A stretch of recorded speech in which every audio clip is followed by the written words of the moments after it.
Muchas gracias por haber venido a esta mesa redonda que hemos convocado para hablar del Tratado Transatlántico de Comercio e Inversión de Estados Unidos y la Unión Europea. Esta mesa ha sido convocada, organizada por la plataforma No al TTIP, que son las siglas en inglés de este acuerdo. Y bueno, nosotros estamos formados por organizaciones con intereses muy diversos, ¿no? Hay organizaciones por la salud pública, por la protección medioambiental, por la agricultura sostenible, por los derechos de los trabajadores, por los derechos de las mujeres, por el acceso público a la información, por la protección de los derechos digitales, algunos sindicatos, en fin, que el origen y los intereses de las organizaciones es muy diverso, pero todos compartimos la misma preocupación por las consecuencias que se desgajan de este acuerdo. La verdad que tenemos razones muy serias para querer entorpecer estas negociaciones, para pedir la transparencia, la involucración de la sociedad civil en ellas y para divulgar todo lo posible lo que está ocurriendo a espaldas de la ciudadanía, ¿no? Porque me imagino que la mayoría de vosotros no habéis oído hablar de este acuerdo en absoluto ni os suena, ¿no? O sea, el TTIP, que son las siglas en inglés, ¿vale? Raramente salen los medios de comunicación. Las negociaciones se llevan a cabo en secreto porque se supone que son cuestiones de relaciones internacionales, ¿no?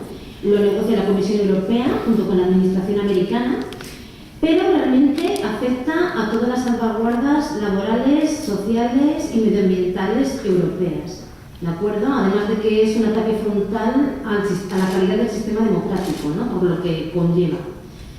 Entonces voy a pasar a explicaros un poquito en qué consiste, antes de dar la palabra a mis compañeros que han venido de la plataforma No al TTIP de Madrid. Y vamos a ver, ¿qué pretende este acuerdo o cómo se presenta de cara al público, ¿no? En apariencia, el objetivo de este acuerdo es crear la mayor zona de comercio libre del mundo, ¿no? Englobaría Estados Unidos y la Unión Europea.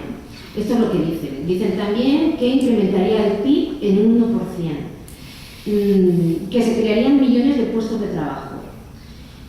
La cuestión es que, según los mismos estudios llevados a cabo sobre el TTIP de la Comisión Europea, el incremento del PIB sería del 0,1 o del 0,5% a lo largo de 10 años, es decir, las familias no lo notarían en su bolsillo apenas. Y por otro lado, los puestos de trabajo están por verse. La Agencia de Desarrollo OFSE presentó un estudio sobre el TTIP en el Parlamento Europeo, según el cual el desempleo prácticamente no se reduciría. Entonces todavía está por verse todos estos beneficios. Lo que creemos nosotros, las organizaciones, tengo que decir que esta plataforma es internacional, engloba a organizaciones estadounidenses, organizaciones europeas, está a nivel nacional y a nivel local, ¿vale? En diferentes países.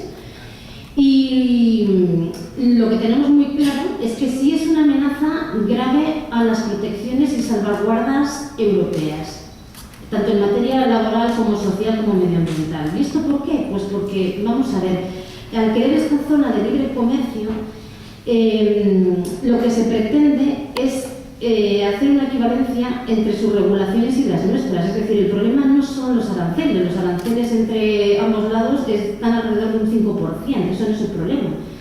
Las corporaciones esperan obtener el 80% de los beneficios de llevar a cabo lo que ellos llaman una armonización de ambas regulaciones, ambos lados del Atlántico. Pero esta armonización en realidad es desregulación. Ellos lo que quieren es que los productos, los servicios se muevan más libremente en los mercados, y para esto solamente se puede llevar a cabo, se puede hacer solamente de una manera. Es decir, con la misma regulación, si en Europa es más estricta y en Estados Unidos es más débil, si hacemos la más débil más fuerte, estamos protegiendo. Entonces la única forma de contribuir a profundizar la liberalización es que la más fuerte se flexibilice, se degrade. Entonces voy a poner unos ejemplos, toca muchísimas áreas, ¿vale? Pero voy a dar unos ejemplos para que veamos la envergadura de este acuerdo, ¿no? Por ejemplo, en materia de alimentos, aunque de esto hablará Blanca Ruibal mucho más en profundidad, pero En Estados Unidos los transgénicos no necesitan pasar test y no necesitan ser etiquetados como tales, porque ellos dan por hecho que es lo mismo que la comida no modificada genéticamente. Esto significa que si aceptásemos su legislación, estos productos entrarían en nuestros mercados sin nosotros saber que son transgénicos. Por ejemplo, hay prácticas en Estados Unidos que están prohibidas en Europa. La carne de vacuno y los cerdos en Estados Unidos se tratan hormonalmente hasta sus últimos días, y por esta misma razón en la carne que se sirve al consumidor hay restos de este tratamiento. Esto es una práctica común en Estados Unidos, igual que desinfectar la carne de pollo con cloro, que también se encuentra en la carne. Ellos no piensan, estos productores no piensan cambiar sus métodos, lo tienen muy claro, ya lo han dicho. Si aceptamos su legislación, significa que estos productos entrarían en nuestro mercado. Otro foco de interés que tiene el acuerdo está sobre la ley de químicos REACH, que bueno, es una ley muy exigente en Europa, es la que dice cómo se producen los productos químicos, para qué se usan, cómo se comercializan. En cambio, la legislación en Estados Unidos es mucho más débil. De hecho, hay 30.000 productos químicos que se comercializan relacionados con la diabetes, con el cáncer, con la obesidad, que podrían entrar perfectamente en nuestros mercados. Pero bueno, hay más áreas, ¿no? Por ejemplo, las grandes compañías como Facebook, Microsoft, Google, pues están esperando directamente, además esto ha salido en declaraciones públicas, están esperando que las compañías europeas les den nuestros datos, los datos privados personales de los usuarios, se los pasan a las compañías norteamericanas, ¿no? En Estados Unidos no hay casi restricciones para acceder a la información personal de los usuarios. En cambio aquí, en Europa, estamos protegidos por unos derechos digitales mínimos, ¿no? Pues pretenden acabar con estos derechos digitales. Otras cuestiones, por ejemplo, que se están tratando, quieren endurecer, por supuesto, la propiedad intelectual, los derechos de propiedad intelectual, y dentro de este capítulo se quiere alargar la duración de las patentes de las medicinas.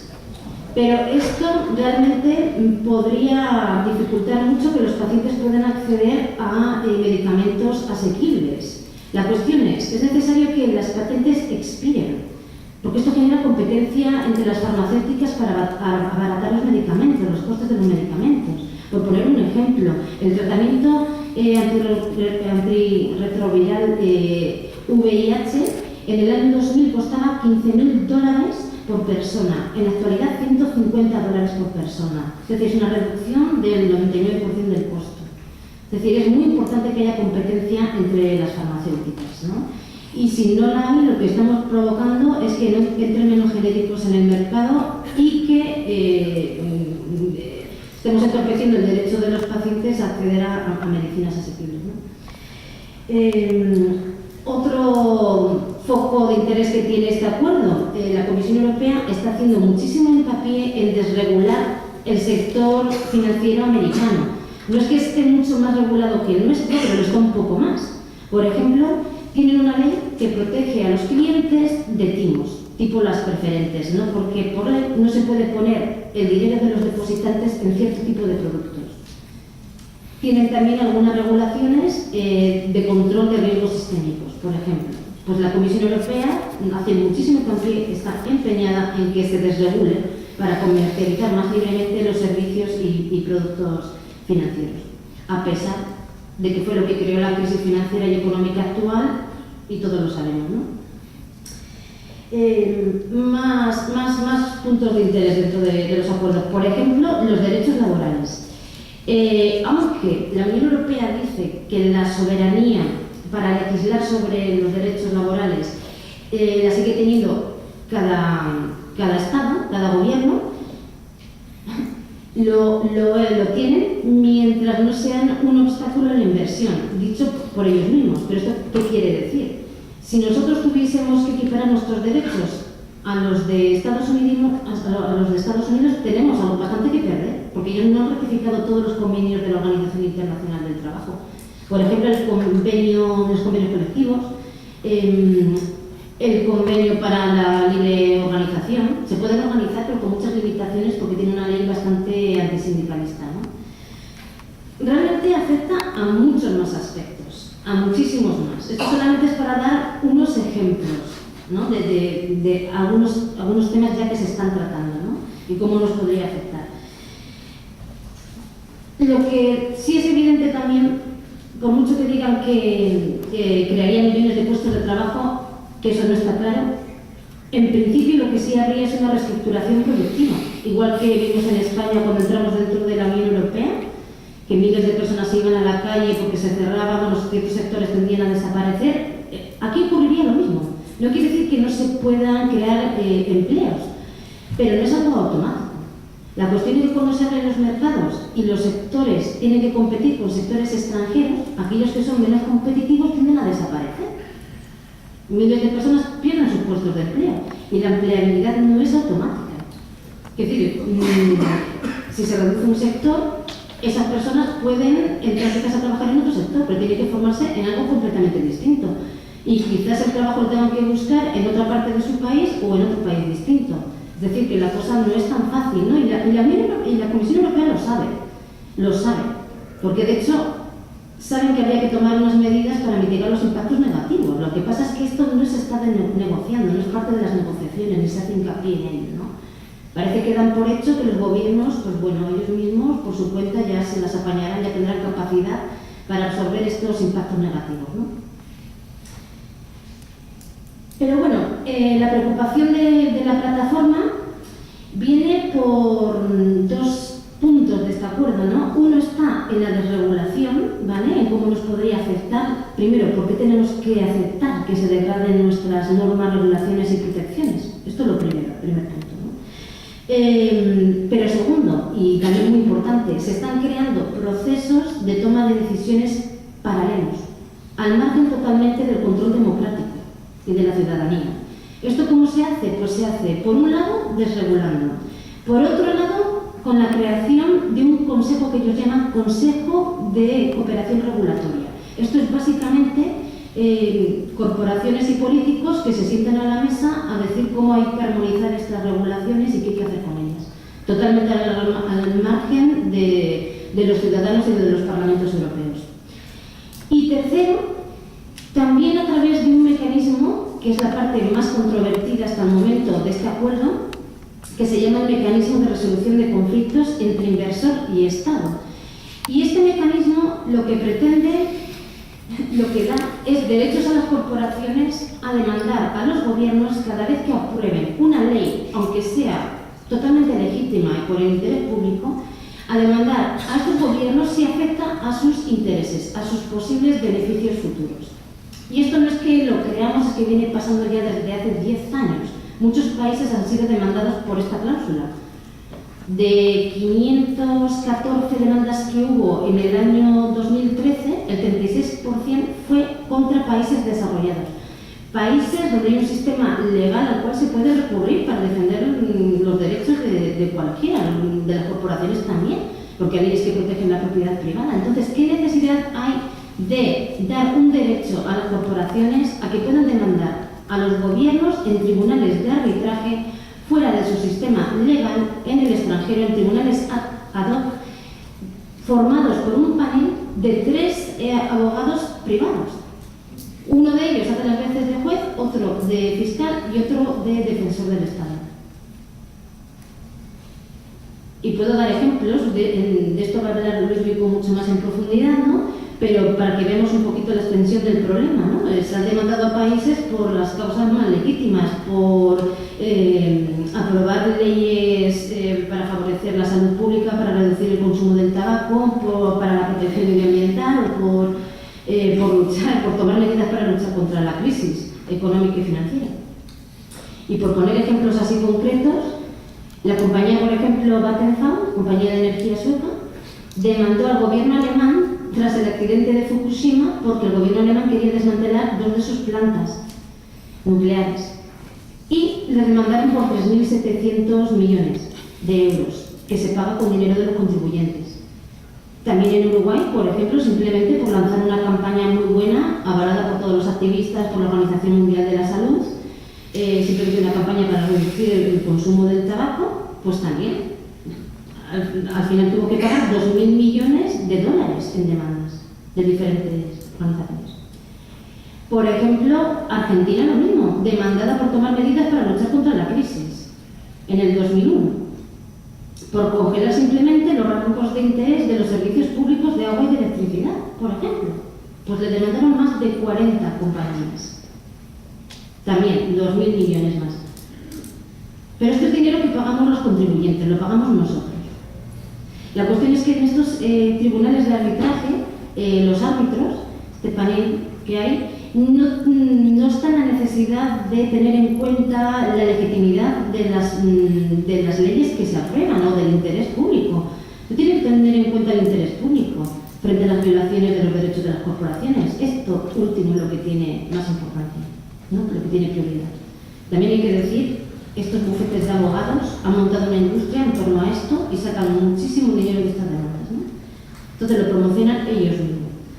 Pero bueno, entonces aquí lo que vemos que este mecanismo afectaría, si se incluyese dentro del TTIP, nos afectaría de diversas maneras. Es un daño increíble a los presupuestos del Estado, limita la soberanía del gobierno para legislar a favor del interés público y es un atentado contra la democracia misma, porque es poner el derecho privado y los intereses y derechos de las corporaciones por delante del derecho público y del interés público. Es un atentado frontal contra la democracia. Ahora solamente cuentan los intereses de las corporaciones, lo que sea.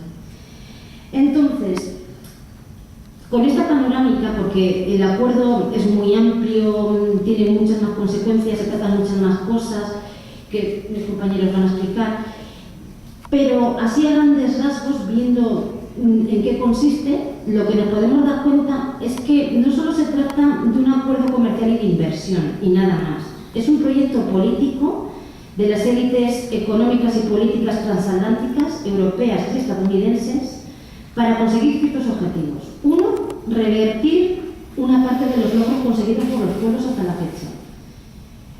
Una manera también de imponer un único modelo productivo, aquí y en el resto del mundo. Y una manera también de desbancar a las economías emergentes y mantener y consolidar su liderazgo en el mundo, ¿no? Que ahora mismo quizás no está tan claro, ¿no? Entonces, nuestra plataforma, no el TTIP, lo que demanda es el acceso a los textos, la transparencia en las negociaciones, la involucración de la sociedad civil. Desde luego nos oponemos a que se incluya esta cláusula en el mecanismo de resolución de conflictos entre inversor y Estado, totalmente. Nos oponemos a que se pueda crear un consejo de cooperación regulatoria y, por decir algo ya también positivo, lo que estamos es a favor de que se establezcan relaciones entre los pueblos y que se creen relaciones políticas comerciales y de inversión que pongan por delante los derechos de las personas y del planeta y no solamente los intereses de las corporaciones, ¿no? Entonces, yo hago un llamamiento a las organizaciones que estéis aquí presentes a que os unáis a la plataforma. Y sé que todas las organizaciones estamos muy ocupadas, todos tenemos muchas cosas que hacer, pero si por lo menos podéis apoyar la campaña, con eso ya sería suficiente, ¿eh? Y con esto es todo y paso a presentar a mis compañeros. Entonces, primero va a hablar Luis Rico. Luis Rico es doctor en Ecología, miembro de Ecologistas en Acción en el área de antiglobalización, paz y solidaridad. Ha desarrollado varias campañas ligadas a las políticas de libre comercio de la Unión Europea y las instituciones financieras internacionales. Actualmente desarrolla una campaña sobre tratados bilaterales de inversiones y mecanismos de solución de controversias entre inversores y Estados y va a hablarnos sobre esta cláusula, el contexto en el que se negocia el TTIP y sus principales componentes. Pues muchas gracias. ¿Se escucha bien? ¿Sí? Pues estoy encantado de estar aquí en Alicante, aunque me habéis puesto al lado justo del estadio de Hércules, que yo le estoy intentando dejar el fútbol, pues no es algo que me ayude, pero bueno, en fin, trataré de concentrarme y no pensarlo mucho. Mi idea era dividir lo que os voy a contar en dos partes, una del contexto en el que hemos llegado hasta aquí, ¿no? Yo creo que ayuda a entender por qué ahora se está negociando este tratado, y luego pues un poco las partes fundamentales, comentando algunas cosas que ha comentado Verónica, entonces las pasaré más por encima y a lo mejor me pongo en otras, o si no casi lo pasaremos más por encima y pasaremos más rápido al debate que seguro que es bastante interesante. En la parte del contexto, yo vengo, como ha dicho Verónica, del área de antiglobalización, paz y solidaridad, Ecologistas en Acción, y ahí teníamos un gurú que se llamaba Ramón Fernández Durán, y teníamos la broma de que siempre empezaba todo lo que hablara, seguramente que ha venido aquí alguna que otra vez, unas cuantas, y todo lo que contaba empezaba siempre en Bretton Woods, ¿no? Tan igual que hablara de lo que había hecho el día anterior, él empezaba siempre hablando de Bretton Woods. Pues yo no voy a ir hasta el 45, porque era un poco joven entonces, no había nacido incluso, sino me voy a ir a mis primeros recuerdos, ¿no? Que son de los años 80, y nací en el 78, y recuerdo los años 80, esos pelos así cargados, una moda muy hortera, apareció el sintetizador, también la música era bastante cutre, que por lo menos la música de los 80 no me gusta mucho. Y son mis primeros recuerdos de esos años, aparte de Spinetta y otros más que no vienen al caso. Pero una cosa de la que no tengo recuerdo y que he aprendido posteriormente es que es una década bastante importante porque se dio lo que viene a llamarse como la crisis de la deuda en los países del sur. Esta crisis vino como es compleja, pero tiene como dos hitos importantes para ver cómo se generó. El primero fue la crisis del petróleo de los años 70, que generaron un montón de petrodólares en todo lo que era el Oriente Medio y no habían de invertir. Entonces el FMI, que sabía mucho de inversiones, dijo: meter el dinero en los países del sur, que se van a endeudar muy bien y van a tener un crecimiento maravilloso. Y eso hicieron. El siguiente punto importante fue la ruptura del patrón dólar-oro y subida de los tipos de interés por parte de ese gran demócrata llamado Ronald Reagan, que hizo que de repente lo que era una deuda muy bien sostenida y muy bien llevada pasara a llamarse vivir por encima de sus posibilidades, ¿no? en cuestión de unos días. Entonces, eso generó una deuda insostenible en los países del sur. Pero el FMI, que era un organismo nada tonto, que dijo: bueno, esto no pasa nada, igual ha habido aquí algún fallo, dijo: tenemos la solución también a este problema, y la solución se llama Plan de Ajuste Estructural, ¿no? Entonces, el plan de ajuste estructural básicamente consistía en unos recortes por aquí, unas privatizaciones para allá, y con eso todavía no sé si os suena esto de recortes y privatizaciones, igual suena algo de lo que ocurre en algunos momentos diferentes de la historia algo más cerca, ¿no? El caso es que con este plan de ajuste estructural venía el producto estrella también del FMI, que se llamaba los Tratados de Libre Comercio. Estos tratados venían impulsados también desde el FMI, Banco Mundial y sobre todo la Organización Mundial del Comercio, como la solución mágica a esta crisis que hubo en los 80. ¿Y en qué consiste un tratado? ¿Me acerco más? Perdón. ¿Ahora se me escucha mejor? ¿En qué consiste un tratado de libre comercio?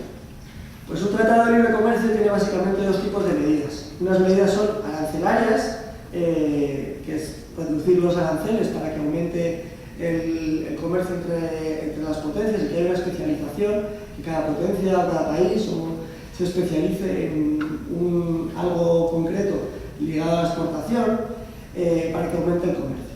Luego tiene una serie de medidas llamadas no arancelarias, que se llaman, por ejemplo, la apertura de los mercados, que es una forma eufemística de decir privatización, es decir, tienes que abrir al mercado la sanidad, tienes que privatizar la sanidad, básicamente viene a ser lo mismo, pero queda mejor dicho si se dice apertura a los mercados. Es un tratado de libre comercio que especifica qué sectores se deberían abrir al comercio o deben ser privatizados, insisto. Suele regular mucho la propiedad intelectual, es decir, la protege bastante, es decir, lo que yo descubro o lo que yo saco de esta semilla es mío, solo mío y hay que pagar por usarlo. Eso es otra de las cosas que suelen delimitar los tratados de libre comercio. Pueden incidir en cambios importantes legislativos. Yo creo que el más importante es el que se produjo en México, que cambió la Constitución, el artículo 27 de la Constitución para entrar dentro del Tratado de Libre Comercio de América del Norte. Era el artículo que protegía la propiedad comunal, el ejido, y hubo que modificar ese artículo para que México pudiera firmar el Tratado de Libre Comercio de América del Norte, ¿no? Entonces, un Tratado de Libre Comercio puede llevar cambios legislativos y algunos tienen esa pata de la protección de las inversiones. A veces esa pata venía del hermano pequeño del Tratado de Libre Comercio, que se llama Tratado Bilateral de Inversiones, que lo que se dedica es a proteger los derechos de los inversores extranjeros. Un poco ha explicado Verónica y como yo voy a entrar un poquito más tarde dentro de la exposición. Pero bueno, esto eran las normas. las partes básicas de un tratado de libre comercio, y esto era la fórmula mágica para conseguir la tríada mágica neoliberal, que era inversión, crecimiento y empleo, ¿no? Primero llega la inversión, bien protegida por supuesto, de ahí vamos a llegar al crecimiento, y lo siguiente es que todo el mundo va a tener empleo, así como por arte de magia. Así que, bueno, pues era un momento de mucha euforia con todos estos planes. Encima en el 89 cae el muro de Berlín y esta gente, vamos, arde en felicidad, le llaman el fin de la historia y todo, dicen que a partir de ahora todas y todos vamos a vivir en un mundo maravilloso, sin guerras, donde el crecimiento y el trabajo va a ser el destino de la humanidad. Pero bueno, digamos que unos años después, y con unos 3.000 tratados bilaterales de inversiones firmados y unos 400 tratados libres de libre comercio, digamos que sus previsiones fueron algo optimistas, ¿no? Que igual todo no ha ido tan bien como se esperaba con esta fórmula mágica. Y vamos a ver en unos breves puntos en qué cosas igual se pasaron de optimismo. La primera fue este tema de la especialización. Lo que ocurrió básicamente es que hubo países, generalmente los del sur, que se dedicaron a exportar materias primas, mientras que otros países se dedicaban a exportar productos elaborados. Así que mientras que unos se dedicaban, por ejemplo, a exportar soja, talando sus bosques, y exportar soja para que comieran las vacas de los países del norte, o a explotar sus minas, o a explotar, de nuevo, talar sus bosques para que hubiera palma aceitera, con posibilidad de que los coches del norte puedan seguirse alimentando, o incluso haciendo maquilas para ropa. Otros se dedicaban a exportar coches y a exportar, por ejemplo, hardware, software y cosas de esas. Ahí vemos que hay una diferencia. La primera es que son productos que tienen los primeros poco valor añadido, es decir, que llegan a poco a esos países, mientras que los segundos tienen mucho valor añadido. Si encima le sumamos todos los productos financieros que metían con eso, pues el valor añadido subía. Pero no solo eso, sino que, por ejemplo, el impacto ambiental de los primeros es bastante más alto que el de los segundos. El impacto ambiental, en principio, de hacer un fondo de pensiones es muy bajo. Luego es muy alto porque se genera mucho dinero para consumir y demás, pero en principio no tiene nada que ver con el impacto ambiental de talar un bosque para hacer un monocultivo de soja. Y no solo eso, sino que si atendemos a la penosidad laboral también era muy diferente. Aunque aquí en el norte también tenemos diferentes grados de penosidad laboral, la penosidad laboral de trabajar en plantaciones de bananos o en una mina, pues es mucho mayor que la de trabajar en IBM, por ejemplo. Entonces, digamos que esa especialización y esa teoría tan maravillosa, que cada uno se dedique a lo que mejor sabe hacer, lo que nos llevó a escribir las diferencias cada vez mayores entre países del norte, países del sur, países ricos o países pobres, como lo queramos. Entonces, esa fue una de las primeras consecuencias, que estaban muy ligados al libre comercio y a los tratados de libre comercio. Otra segunda consecuencia, que también ha tocado un poco Verónica, es la desestructuración del pequeño comercio. Al aumentar la competitividad, pues obviamente cuando el pequeño barrio le cuesta mucho, al pequeño comercio de barrio le cuesta mucho competir con Walmart o con Alcampo o con cualquiera de las grandes empresas que entran. Entonces, muy ligado a todos los tratados de libre comercio, se ha vivido una desestructuración de los pequeños comercios, ¿no? Por eso cuando dicen que esto beneficia a las pymes, pues bueno, habría que hacer un repaso histórico de ver qué es lo que ha ocurrido con las pymes, con las pequeñas empresas, cuando han tenido que competir con las grandes multinacionales. Y esto además, en muchos tratados de libre comercio, entran dentro de esta liberalización o apertura del mercado, que se quiere llamar, entraba lo que se suele llamar la contratación pública, es decir, lo que los ayuntamientos pueden hacer para fortalecer el tejido local. Pues muchas veces se hacía ilegal que la contratación pública favoreciera a sectores locales, porque las grandes multinacionales decían que no estaba habiendo una competencia, que estaba habiendo competencia desleal, ¿no? Por proteger a ese tejido empresarial local. Entonces, ha sido una de las consecuencias de los tratados de libre comercio. Una tercera, y que tampoco voy a entrar porque Blanca hablará mucho de esto, es la desestructuración del campesinado, ¿no? La agricultura subvencionada en los países del norte, cuando han tenido que competir con los países del sur, pues lo que ha conllevado es que quien no ha podido competir ha sido el pequeño campesinado del sur, que además representa todavía una gran parte de la población, y estas enormes migraciones que hemos visto a las zonas urbanas dentro de todos estos países. Dentro de la parte, otra consecuencia del tema de la propiedad intelectual, el otro día compartí una mesa que me invitó Amigos de la Tierra con dos personas de Colombia y de Costa Rica, y ambos contaban como una de las primeras consecuencias de los tratados de libre comercio es que se han multado el intercambio de semillas entre campesinos, lo cual ya lleva a cuestionarnos incluso la palabra esta de libre comercio, porque qué más libre que dos campesinos intercambien semillas entre ellos tranquilamente. Pues resulta que el libre comercio impide que dos personas vecinas puedan intercambiar sus semillas. O el tema de las patentes a medicamentos, en países como India, que tienen que forzar este tipo de legislaciones, han sufrido denuncias por hacer genéricos para tratar a su población que no podía pagar lo que cuesta un medicamento. Y no sé si alguien hace poco escuchó lo que dijo el presidente, bueno, no era presidente, era un alto consejero de una multinacional farmacéutica, que decía que ellos en un desliz, luego tuvo que pedir perdón, pero dijo que ellos no hacen medicamentos para indios pobres, sino para occidentales ricos. Entonces, si no habéis encontrado esa cita, buscadla en Google porque está por ahí.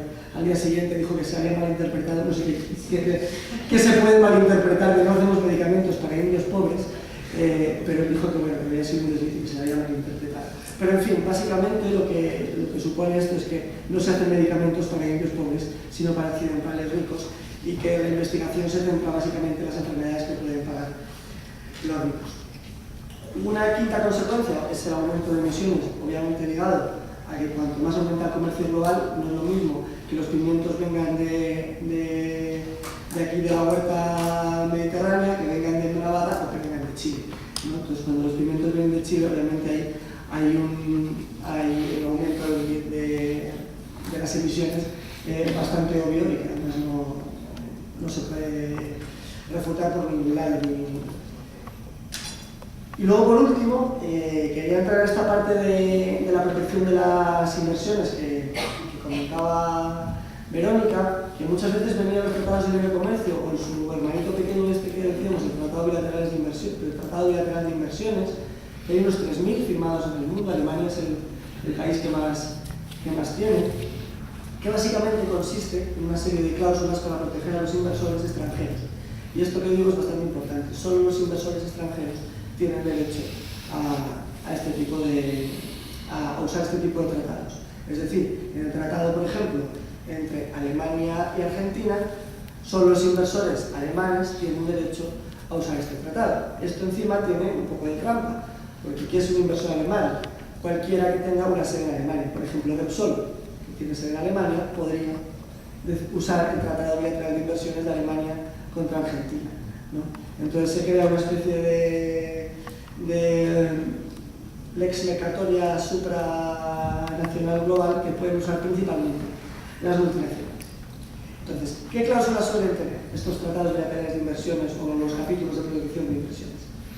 Una cláusula de nación más favorecida, es decir, yo quiero que mi tratado sea tan bueno como el que firmes a posteriori, que tenga mejores condiciones que el mío. Así ya me aseguro que en el futuro mi tratado va a ser siempre el mejor. Trato nacional, es decir, cualquier inversor nacional tiene los mismos derechos que yo, ¿no? Y ahí entramos en lo de proteger al comercio local. Si yo hago una ley para cooperativas un pliego para cooperativas de Alicante, pues se podría, bajo este tratado de inversiones, cualquier multinacional podría decir que se les está discriminando y no se les está dando un trato nacional. Algo llamado trato justo y equitativo, que no sabe muy bien qué es, pero básicamente es: yo quiero que me traten con justicia. Es algo que todo el mundo quiere, pero como no está especificado, pues lo dejan ahí. La multinacional quiere que se le trate con justicia y lo dejan caer ahí para ver qué puede pasar en el futuro. Luego ponen cosas que no se pueden limitar, como por ejemplo que no haya límites en la repartición de capital. Es decir, vamos a subir los impuestos a las multinacionales para que paguen un poquito más de lo que se lleva. Pues eso podría ser denunciado, por ejemplo. O límites a la contratación. Es decir, por ejemplo, si yo hago una ley para favorecer a la población gitana, porque considero que tiene poco acceso al mundo del trabajo, pues podría ser denunciado, ¿no? Porque no deberían ponerse límites a la contratación. Entonces, cuando una empresa o un inversor extranjero considera que cualquier ley viola una de estas cláusulas, pues utiliza este mecanismo de resolución de conflictos entre inversores y estados, que básicamente consiste en hacer una demanda no para derogar esa ley, sino para ser compensado económicamente, en el cual puede denunciar, puede pedir que se le devuelva la inversión realizada y el lucro cesante, que básicamente viene a ser lo que yo no he ganado por poder desarrollar todo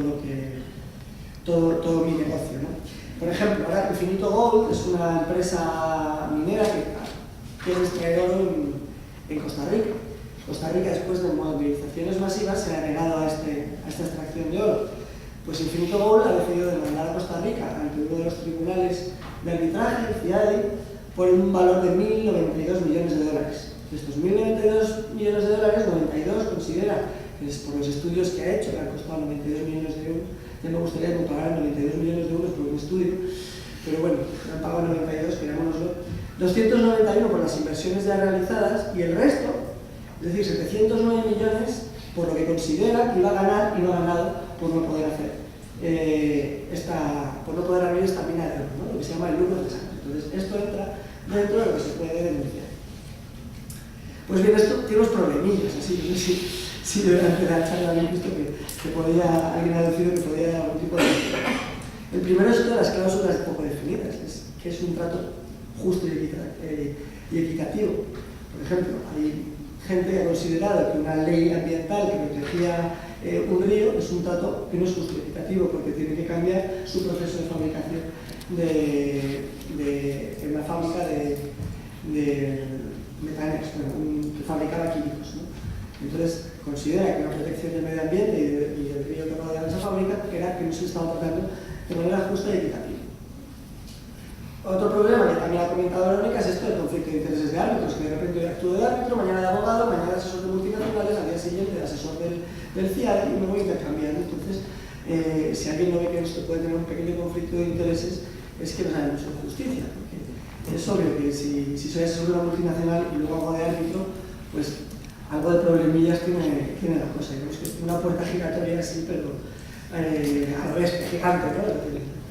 Y además no te lo esperas ir de ministro, puede estar resolviendo el caso y a la vez asesorando a la multinacional sin ningún tipo de problemas. Y encima será el caso de que cobro por caso, entonces cuantos más casos haya, más dinero gano. Entonces, pues digamos que algo problemático tiende a ser, ¿no? Y si encima esto le añadimos que es unilateral, que solo los inversores pueden denunciar a los estados, pero la inversa no puede ser, pues yo no sé qué concepto de justicia es este, en el cual una parte puede denunciar a la otra, pero la otra no. Y más cuando conocemos múltiples abusos que han cometido muchos inversores en varios de los países que no pueden ser denunciados por este tipo de tribunales. Y así como casos, aparte de los que ha comentado Verónica, me parece interesante señalar 4. Uno es el de Cimapán, que es un pueblecito de México, que cerró una planta de residuos después de un movimiento municipal bastante importante. De ese movimiento municipal surge un alcalde que no da el permiso municipal a esa fábrica, a esa planta de tratamiento de residuos,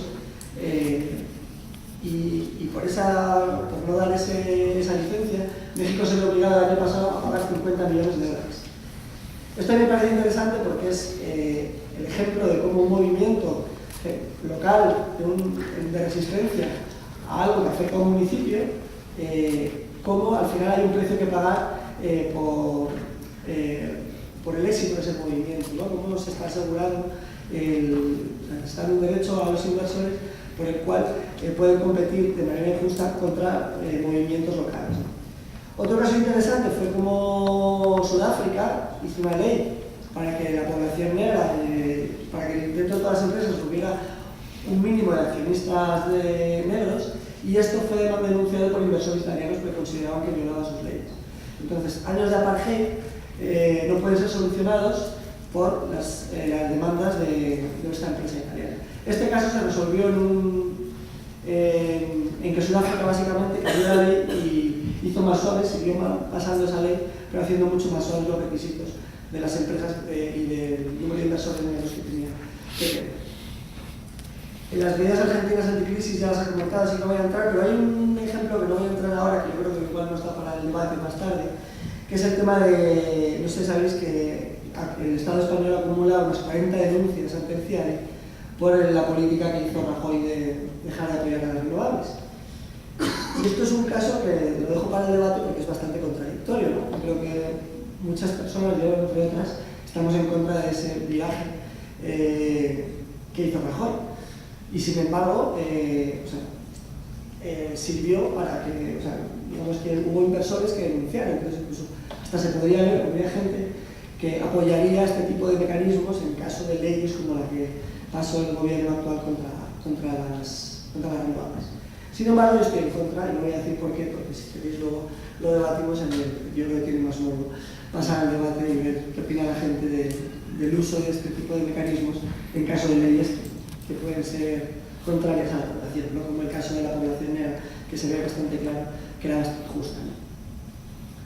Bueno, pues conclusiones de que han supuesto los tratados de libre comercio, pues así 4 breves: la pérdida de soberanía alimentaria, el aumento del trabajo precario, por ejemplo las maquilas mexicanas y en muchos otros sitios, la congelación legislativa, el miedo a no pasar leyes, como contaba un legislador canadiense, que muchas leyes se quedan muertas por el miedo a que sean denunciadas, a tener que pagar un precio por pasar esas leyes, y la destrucción de los recursos naturales. Y por eso, tras muchos años de tratados de libre comercio, hubo un movimiento, como el Gran Tratado de Libre Comercio americano, que trató de contraponerse a lo que era el Tratado de Libre Comercio que conocemos como Unión Europea, pues, básicamente un tratado de libre comercio. Y pues su contraparte americana, que era el Acuerdo de Libre Comercio de las Américas, tuvo una gran resistencia dentro de todos los países de América Latina, y se formó ese movimiento que era amplio y diverso, llamado No al ALCA, y consiguieron pararlo. Un movimiento de corte totalmente antineoliberal, que estaba formado desde movimientos indígenas, sindicales, feministas de todo tipo que se unieron contra el ALCA. Así que, ¿y por qué os cuento yo este contexto? Pues porque si pasamos un poco, le damos al botón ese que tenían los Walkman, esos de los 80, y pasamos para adelante, nos vamos al 2014, estamos en un momento también, una crisis de endeudamiento, con planes de ajuste estructural, de recortes, y digamos que estamos en una situación, en un contexto muy similar al que se encontraban los países del sur cuando firmaron todos estos tratados de libre comercio. Para más simple, encima hemos vuelto a los 80 porque la moda actual es igual de fea que la de los 80. Han puesto esas sombreras, han puesto esos pelos cargados, incluso parte de la música de los 80 vuelve a estar de moda. Entonces, para que todo sea completo, llegan las dos grandes potencias, Estados Unidos, la Unión Europea, y dicen, vamos a continuar siendo hegemónicos, y para que todo se repita vamos a hacer un tratado de libre comercio entre las dos principales potencias, Unión Europea y Estados Unidos. Un tratado de libre comercio que no es nuevo, que empezó a gestarse ya con Clinton, hace bastante tiempo. Lo que pasa es que ahora mismo se ha acelerado. Se ha acelerado, entre otras cosas, por la crisis, y de nuevo prometiendo las mismas 3 cosas que prometían en los años 80. Aumento de las inversiones, aumento del crecimiento y aumento del empleo. Y bueno, ¿cuáles son las particularidades de este tratado de libre comercio? Aquí. La parte arancelaria, que ya decía Verónica, es baja, pero es importante. Es bastante amplio el comercio entre estas dos potencias, entonces una pequeña baja de los aranceles también puede superar un aumento importante del comercio. Digo porque se han bastantes noticias sobre esto, aunque efectivamente no es la parte fundamental ni mucho menos de este tratado. Está la parte de regulación y la parte esta de protección de las inversiones. Entonces, bueno, ¿cuáles son los problemas? Los problemillas así que están para que no nos quedamos esa tirada mágica de inversiones que tiene.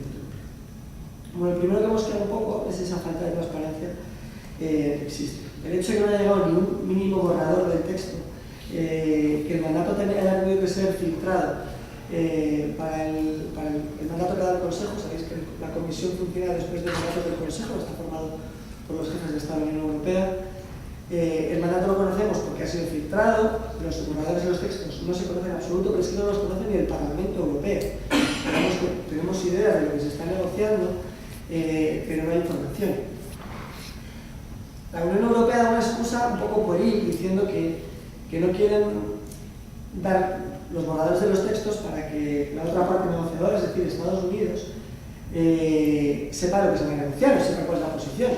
Pero es que no publican ni las actas de las reuniones, donde estaba la parte contraria. Entonces, esto ya es ridículo. O sea, no publica lo que te ha dicho la parte contraria. ¿Quién es realmente la parte contraria? Da toda la impresión de que la parte contraria no es Estados Unidos, que la parte contraria somos nosotros, la sociedad, y queremos informarnos de lo que están intentando negociar.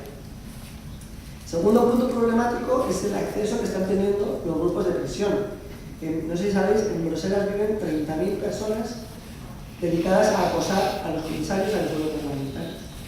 Las 30.000 personas que ya han hecho muchas cosas en el pasado, como por ejemplo la directiva REACH, en la que ahora como nos atenemos ahí como un clavo ardiendo, pero que era mucho más ambiciosa, hasta que llegaron todos los grupos de presión y la diluyeron, pues han conseguido varias cosas durante todos estos tiempos. Si tenemos en cuenta que antes de empezar las negociaciones, ya el 90% de las reuniones eran con estos grupos de presión, pues da un poco de miedo. Es que encima, cuando son las rondas de negociación, es que se van a comer juntos. Es que el negociador europeo, que se llama Ignacio García Bercero, tenemos la honra de que sea de por aquí, el tipo se va a comer con la Cámara de Comercio estadounidense y se va a cenar con Business Europe, que es el principal lobby de ahí de Bruselas. Entonces, digamos que es un descaro bastante grande. Con todo esto, si nos pasamos a esto de la coherencia regulatoria o ese consejo de cooperación, es curioso las palabras que utilizan, ¿no? De nuevo volvemos a referir palabras tan bonitas como cooperación o coherencia, y lo que están haciendo realmente es tratar de diluir, de rebajar todos nuestros estándares ambientales. Y por mucho que la Comisión se empeñe en decir que eso no es verdad, y de hecho lo que viene a contarnos siempre es que lo que van a hacer es equiparar los coches para que tanto en Estados Unidos como en la Unión Europea el intermitente esté a la misma altura y tal. A eso no hace falta un tratado de libre comercio, a eso hace falta sentarse en los tardes. Digamos que por eso muchos nos tememos que no es tanto esa regulación de coches y de la altura del intermitente, sino todo lo que comentaba Verónica que puede pasar. Y lo sabemos porque lo que sí que está a la luz son las cartas de los Reyes Magos de estos grupos de presión. Y básicamente consiste en privatizar más, en encargarse cosas como el principio de precaución que tenemos en la Unión Europea, como el dar más vía libre a alimentos transgénicos, como el de regular un poco más los derechos laborales. Y esto, que si es público, son las demandas de todos estos grupos de presión desde hace mucho tiempo. Entonces, nos da bastante miedo que tanto se junten, que se acaben gustando, como ya llevan haciendo mucho tiempo. Así que bueno, no voy a entrar en esas partes porque Verónica ya lo ha comentado, como Estados Unidos no ha ratificado ninguna de las normas cuatro normas fundamentales de la OIT, como la que recoge el derecho al convenio colectivo, como las empresas están pidiendo que haya mayor vigilancia de lo que hacemos en Internet, de hecho eso ha sido noticia previamente al Tratado de Libre Comercio, todos los temas ambientales que nos contarán. Así que, para concluir, esto no es más que otro tratado de libre comercio, como los que hubo en los años 80, y al final pues, probablemente tengamos unas consecuencias muy parecidas si no conseguimos pararlo. Y con esto le dejo a Blanca, que ya nos tiene un rato.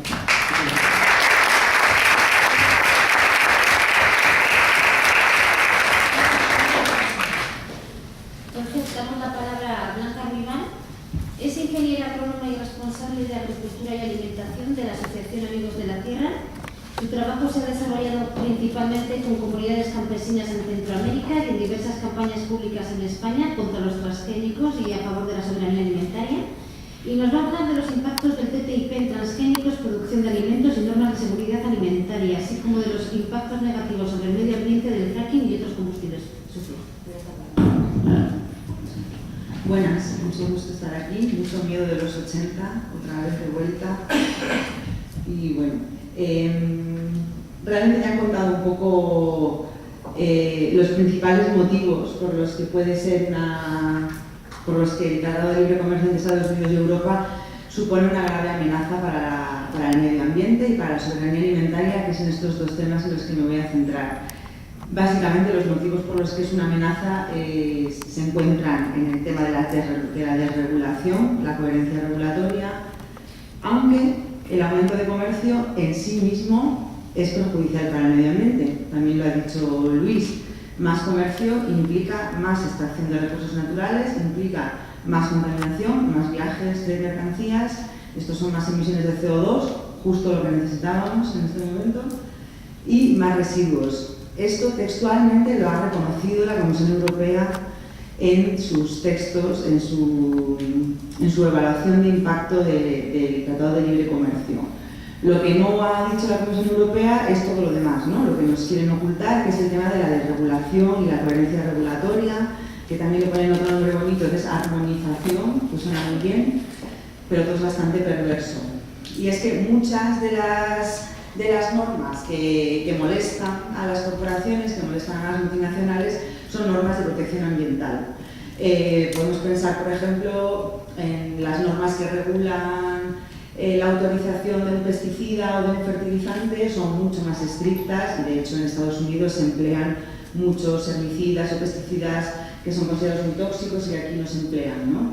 Y así, multitud de productos industriales que hay ciertas normas que no nos gusta ahora poner bien a la Unión Europea. Llevamos años criticando las regulaciones ambientales de la Unión Europea, pero está claro que por comparación tenemos cosas que defender y que nos puede venir un futuro bastante peor, ¿no?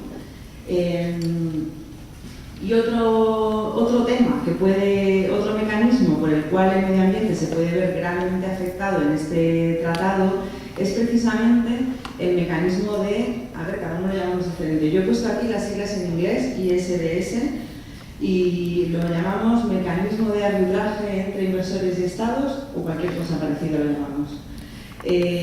Ya os habéis fijado seguramente los ejemplos que ha puesto Verónica o los ejemplos que ha puesto Luis, muchos de ellos son cuestiones ambientales las que están en litigio. También otras, ¿no? De salud pública, siempre se menciona el típico caso del tabaco en Uruguay y tal, o el de los negros de Sudáfrica. Pero los casos más conocidos y de hecho creo que los más frecuentemente, para los que más frecuentemente se usa este mecanismo, son casos de protección ambiental. Ya ha salido el caso de Vattenfall, que es una empresa sueca que demandó a Alemania en un mecanismo de estos porque Alemania decidió cerrar sus nucleares. Y este caso está por resolver. Muchas veces no se sabe en qué se resuelven los casos porque llegan a un acuerdo, los dos, la empresa y el país, y no confiesan cuánto se han pagado. Entonces se puede saber la demanda original, pero no se puede saber cuánto finalmente Alemania claudicó y decidió pagar. Este caso está sin resolver. Sabemos que pides 3.700 millones de euros, pero no se sabe en qué va a quedar. Y otro caso muy famoso y que viene muy al caso a la situación de Europa es el caso de Long Pine versus Canadá. Long Pine es una empresa de extracción de gas, es americana, y denunció a Canadá en un mecanismo de arbitraje porque Canadá puso una moratoria al fracking. Y según el NAFTA, el Tratado de Libre Comercio de América del Norte, se acogió a las disposiciones del NAFTA para denunciar a Canadá y ganó. Canadá tuvo que pagar a la empresa 250 millones de dólares por ello. Ahora estamos en un debate apasionado con el fracking en Europa y de hecho muchas comunidades autónomas y países han puesto moratorias sobre esta práctica. Y sin embargo tiene pinta que si el TIC se llega a aprobar, las empresas van a demandar a esas moratorias en estos mecanismos. Otra cuestión que también tiene que ver con la energía y con el medio ambiente y que de alguna manera ya se está viendo afectada con el Tratado de Libre Comercio son lo que llamamos combustibles sucios, o más bien combustibles sucísimos, ¿no? Porque parece que el petróleo es limpio ahora, pero los hay más sucios todavía, ¿no?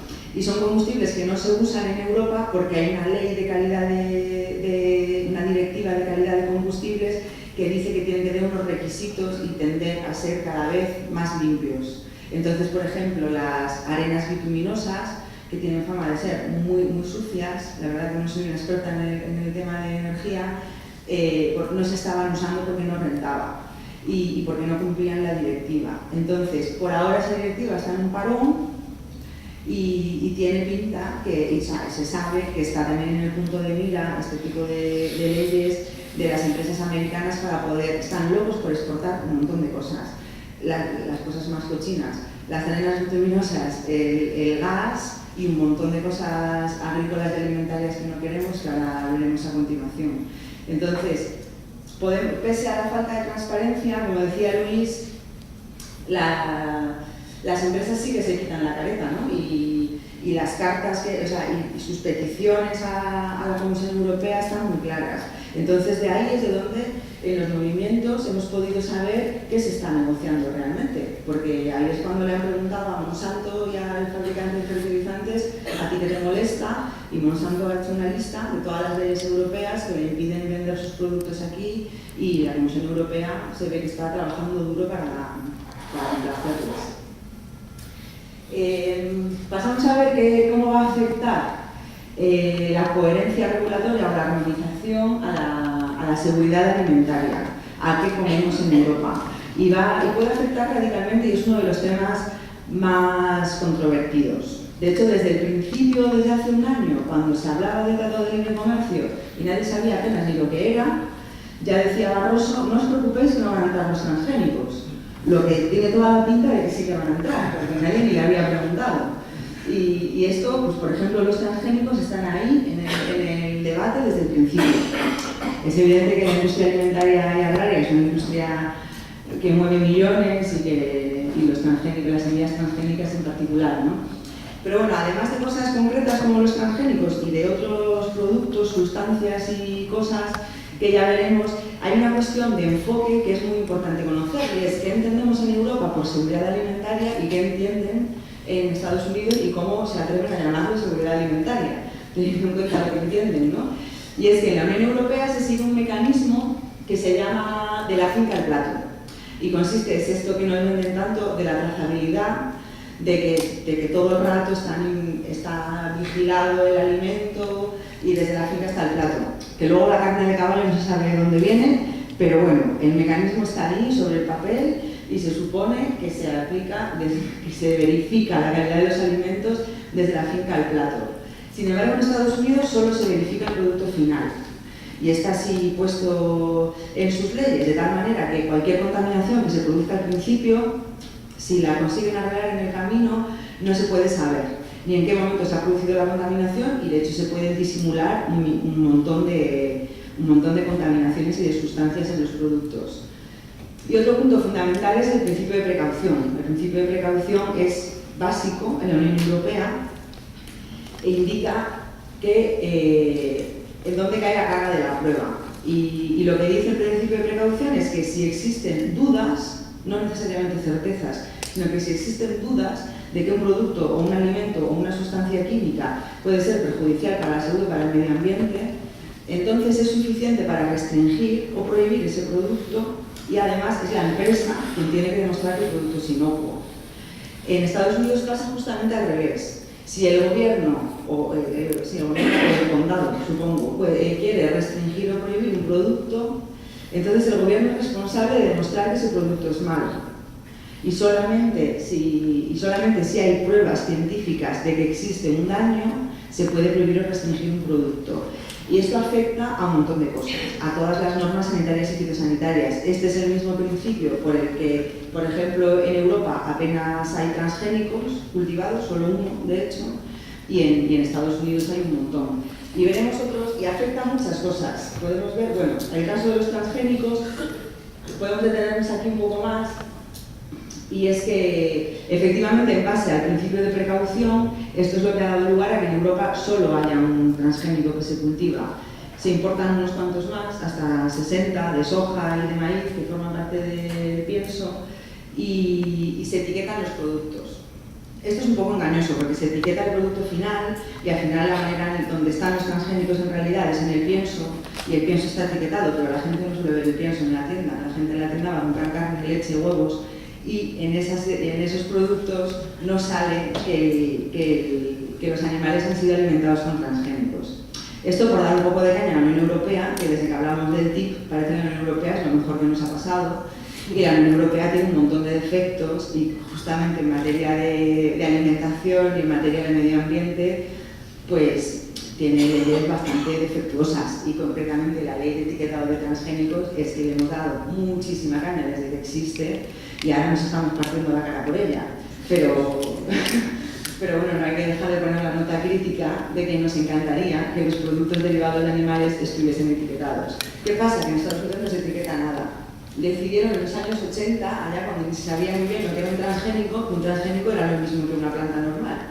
Y entonces no hay pruebas, no hay mecanismo de autorización, no hay nada, no hay etiquetado, y lo que sí hay son 160 cultivos transgénicos diferentes. Es interesante mirar lo que hay y lo que no hay en Europa, o lo que está pendiente de haber, y es que hay 55 variedades transgénicas pendientes de autorización. Y ahí están, esperando, y se teme que el Tratado de Libre Comercio abra la puerta a todos estos transgénicos. Y hay que decir que solamente hay un transgénico y además no es el peor transgénico del mundo, porque en estos 55 que están esperando y la mayor parte de los que se cultivan en Estados Unidos son transgénicos que están modificados genéticamente para tolerar un herbicida, el glifosato. Entonces, lo que sucede inmediatamente cuando se extienden esos cultivos es que aumenta enormemente la aplicación de ese herbicida. Es un herbicida muy tóxico y las consecuencias que tiene para el medio ambiente y para la salud son bastante más graves y además bastante más palpables que en el caso de los otros transgénicos como el maíz que tenemos en España.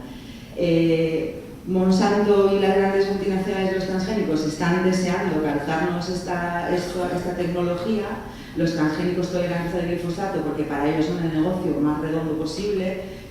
Lo típico que se dice es la semilla más el tóxico, todo junto en un pack para siempre enganchado a la empresa, pero ha habido bastante, precisamente por la regulación más o menos estricta de Europa, no ha podido ser todavía, pero se ve venir. Y otras sustancias y productos, algunas de ellas las ha mencionado Verónica, y los que se cansan de mencionarlos son la industria cárnica, porque es como de las cosas más polémicas, ¿no? La manera en la que se produce la carne en Estados Unidos, pues es de aquella manera. Usan muchas cosas que nosotros no usamos, por ejemplo las hormonas y los promotores de crecimiento, ¿no? Allí les dan hormonas, sobre todo al final de la producción, porque de pronto en poco tiempo hacen un montón de músculo y de carne, también los pollos, la carne de cerdo y la carne de vacuno, y eso, claro, es mucha carne en poco tiempo, negocio redondo. Incluso en Estados Unidos se están advirtiendo de que no es buena idea usar hormonas y promotores de crecimiento, y hay muchas asociaciones de veterinarios que insisten en abandonar esta práctica, pero es que el negocio es tan enorme que no convencen a nadie de que no lo usen. Pasa también con la ractopamina, que no está mencionada aquí, es una hormona de crecimiento en particular, que es también un medicamento contra el asma. Y entonces pasa igual que con los antibióticos, que es otra cosa que aquí está prohibidísima, darle antibióticos al ganado, a no ser que el ganado esté realmente enfermo. Y lo que sucede con los antibióticos es que al final te los comes, igual que te comes la ractopamina, y entonces genera resistencia y un día te pones enfermo y los antibióticos no funcionan. No tengo aquí las cifras, pero cada año en Estados Unidos mueren decenas de miles de personas porque los antibióticos no responden a los tratamientos. Y no hay cifras de defunciones por este motivo, pero se sabe que por la presencia de ractopamina en la carne, la ractopamina se usa como medicamento contra el asma. En Estados Unidos es muy difícil encontrar medicamentos que a las personas respondan a los tratamientos contra el asma. Otros asuntos por ahí pendientes son la leche, que por lo visto también en Europa somos demasiado exigentes con la mastitis, que es una enfermedad que es bastante típica que tengan las vacas, pero que es razonable evitar tomársela. Y otro tema también súper polémico es el uso de cloro. El cloro básicamente es lejía, lo llaman cloro, pero es lejía. Y en Estados Unidos lavan los pollos en cloro. Esa práctica no está permitida en la Unión Europea justamente por esta idea de verificar de la finca el plato. Y es que si a ti se te ha manchado el pollo de cualquier cosa o tienes alguna contaminación o tienes un Escherichia coli, tú lo bañas en lejía y se terminó. Y Estados Unidos está loco por exportar su sistema de revisión de pollos, que es muy famoso, que los vigilan, hay personal técnico mirando los pollos pasados por una cinta y tienen 0,01 segundos para mirar a cada pollo. Y entonces en Europa no sé exactamente cuántos segundos miramos al pollo, pero creo que más. Somos más románticos y creo que lo miramos en más momentos, lo miramos en la finca, lo miramos después y tal. Y aquí lo miran solo una vez 0,01 segundos, con lo cual el pollo debe ser familiar. Debe ser de mira a mí no me comas, en todo caso. Y otro tema que a lo mejor habéis oído hablar es el tema de los alteradores endocrinos. Estos son sustancias químicas, no son sustancias alimentarias, y es que hay sustancias químicas que se supone que pueden ejercer de alteradores endocrinos, ¿no? Esto forma parte del programa REACH, el programa de vigilancia, que es un programa de vigilancia de químicos. Ha dicho Lorena que es de producción, pero en realidad lo que se ocupa es de los químicos que están en el mercado o en el ambiente, de vigilar cómo funcionan. Bueno, este programa ha vigilado cientos de químicos y resulta que muchos de esos pueden ejercer de disruptores endocrinos. Y es que confunden al organismo y pueden actuar como hormonas y confunden y dicen que, bueno, que esto puede provocar la infertilidad. Está demostradísimo, por ejemplo, que la existencia de disruptores endocrinos provoca el cambio de sexo en un montón de peces en los ríos. En fin, hay como muchas evidencias, ¿no? Y es conocido a lo mejor el caso del bisfenol, que últimamente se ve que lo han prohibido en productos para niños y se ven en los chupetes, los biberones, libre de bisfenol, etc. Vale, pues en Estados Unidos no tienen ningún problema con la alteración endocrina y le tienen bastante manía al programa REACH. Y esto aparece, o sea, lo menciono aquí en el tema de la alimentación porque muchos envases alimentarios pueden tener disruptores endocrinos, porque eso está presente en plásticos, etc. Y entonces es importante, en general, que no tengamos eso, pues tampoco en los chupetes de los niños, pero es importante que no envolvamos el pan con plásticos con estas características, ¿no?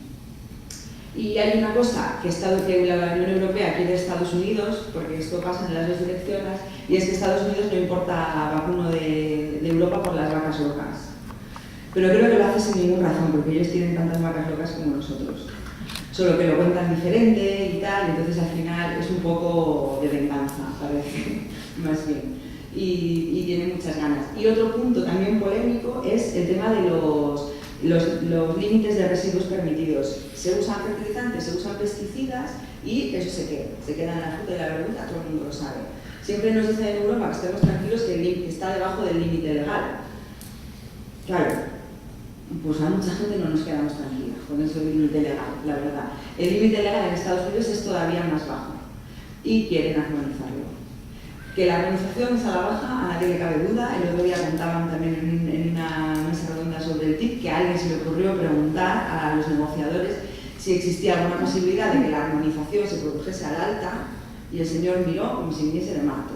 ¿Cómo es esto de que regulemos a estándares mayores? Es imposible. O sea, se asume como tal. De manera que los límites de residuos de fertilizantes y pesticidas, que ya son bastante generosos en Europa, podrían ser aún más altos.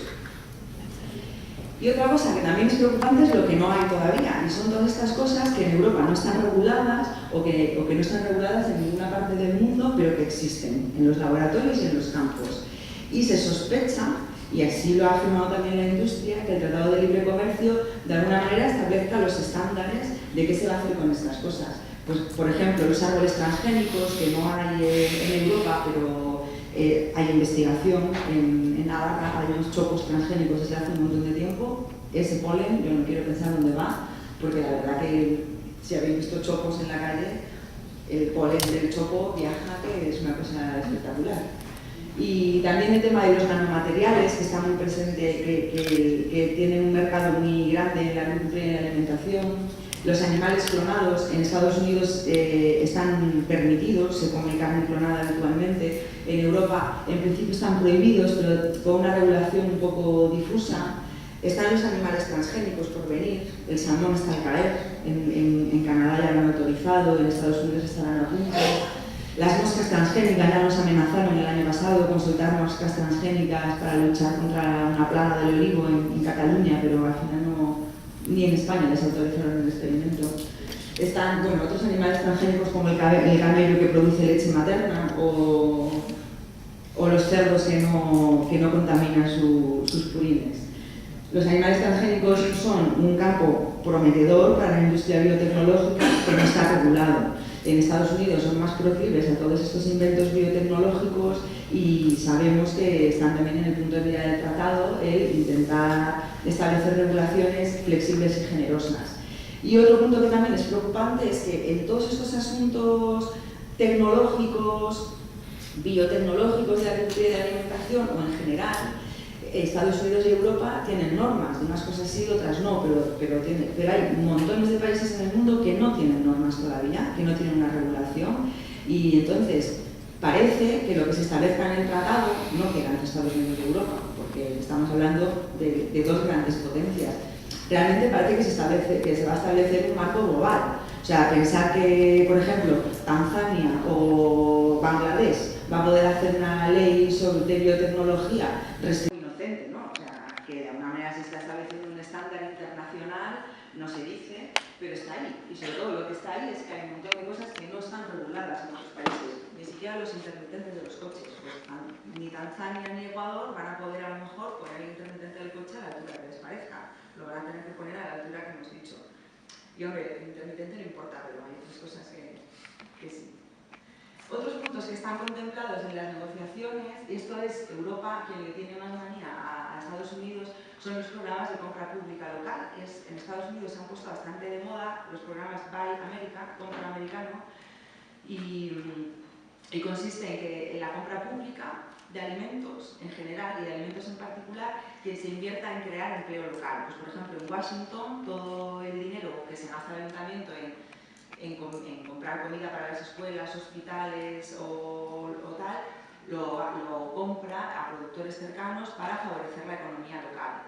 Estados Unidos, Europa le tiene una manía terrible a estos programas de compra local porque dice que son competencia desleal y está incluido en el Tratado de Libre Comercio el abrir los servicios públicos, las contrataciones públicas, es decir, que si se abre la contrata de quién va a dar de comer en la universidad, que no esté limitado a empresas ni valencianas, ni Alicante, ni españolas, ni europeas, sino que cualquier catering estadounidense pueda venir aquí a dar de comer a esta universidad, ¿no? Entonces, en el sentido de abrir las contrataciones públicas, estos programas de compra local que dan preferencia a la economía local, pues están en contradicción y en este caso es la Unión Europea quien está presionando más a Estados Unidos para que los haga. Aunque también en Europa hay experiencias muy interesantes en el Ayuntamiento de Roma y en Suecia, e incluso aquí en Andalucía ha habido programas de compra pública de alimentos con resultados muy, muy positivos y que podrían irse al traste. Y otra cosa, en este caso es Estados Unidos quien le tiene manía a Europa, son todas las denominaciones de origen y la indicación geográfica. El tema es tan general que yo creo que van a tener que afinar, porque su idea es que en un producto aparezca el origen del producto, es competencia desleal y que deja a los... O sea, pues que si tú ves ahí que el vino es de La Rioja, pues que el vino californiano está en situación de desventaja. No, o sea, el verdad es que es tan loco pensar que no puedas ya ni saber de dónde viene el vino o un producto que compras, que entiendo que esta propuesta la van a afinar un poco y no va a ser tras tabla rasa, aquí todo es marca blanca ahora, ¿no? Que da igual que el vino sea de La Rioja o de California. Creo que van a tener que afinar. Lo que sí es verdad es que las denominaciones de origen vienen principalmente de las bebidas alcohólicas, este es el origen, vienen del vino, y después del tequila y 4 bebidas más, pero se han ido extendiendo en forma de indicaciones geográficas a otros productos. El queso de Parma. El queso de Parma sale en todos los documentos sobre el TIC. Y es que se ve que en Oregón hacen un queso igualito que el de Parma y el queso de Oregón, igualito que el de Parma, están muy en desventaja en Europa porque la gente de Parma lo quiere de Parma, no lo quiere de Oregón. Entonces, estas indicaciones geográficas que afectan a otro tipo de productos, pues también se ve que molestan a la industria y al comercio.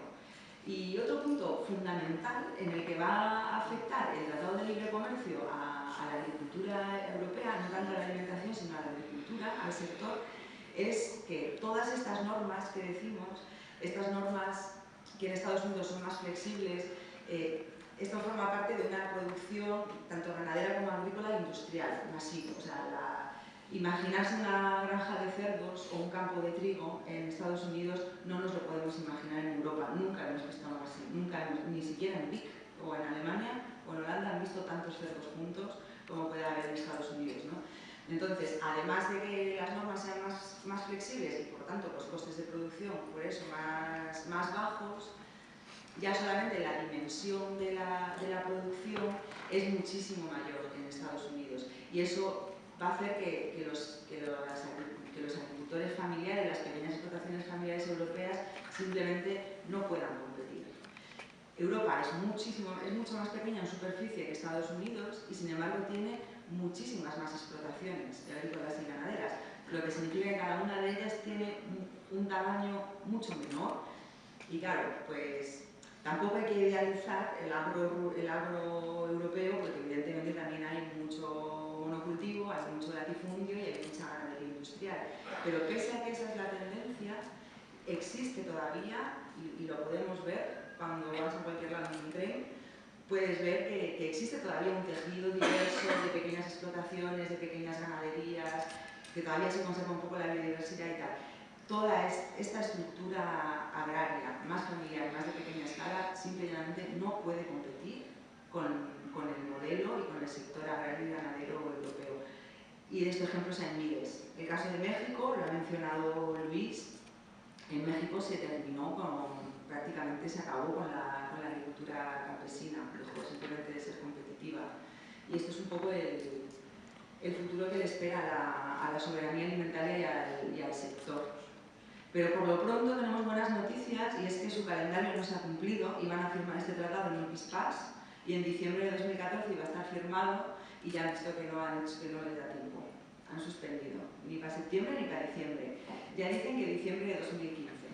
Entonces, cuanto más tiempo tengamos, más tiempo tenemos de informarnos, de intentar torpedearlo de alguna manera y de seguir analizando y sacándole punta. Porque cuantas más contradicciones salen, las contradicciones que nosotros vemos también las están viendo los negociadores. Y vale, de cara a la galería se hacen las fotos así como dándose muchas palmadas en la espalda, pero se dan unas puñaladas tremendas, no se ponen de acuerdo. También la Unión Europea es muy diversa y hay muchos países que están en contra, y hay asuntos en los que no hay acuerdo posible, en los que se ve que el desacuerdo es muy grande, como por ejemplo el mecanismo de resolución de controversias inversores-Estado. Luis y Verónica pueden contar más, pero parece que es como la línea de flotación de este tratado, y muchos países se han mostrado claramente en contra, se han plantado, vaya, que si esto se incluye no firmamos. Entonces, bueno, poco más, esperamos vuestras preguntas.